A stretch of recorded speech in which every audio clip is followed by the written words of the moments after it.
Thai soup is my all time favourite. আর সেটা যদি হয় বেশি করে চিংড়ি, মাশরুম আর চিকেন দেওয়া তাহলে তো কথাই নাই।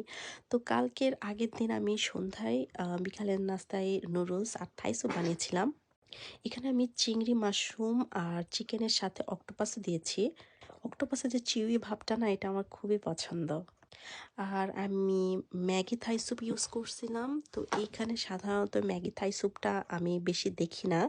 তো বাংলা শপে সেদিন পেয়ে সাথে, সাথে আমি ৫-৬ টা কিনে ফেলছি।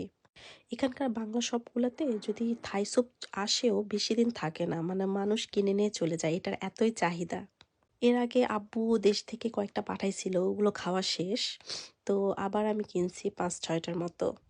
তো এর মধ্যে না আমি আবার লেমন গ্রাসও দিয়েছি। যদিও লেমন গ্রাস দেওয়ার দরকার পড়ে না। কারণ ম্যাগি থাই স্যুপের মধ্যে অলরেডি সব ফ্লেভার এড করাই থাকে। বাট তারপরেও আমি দিছি।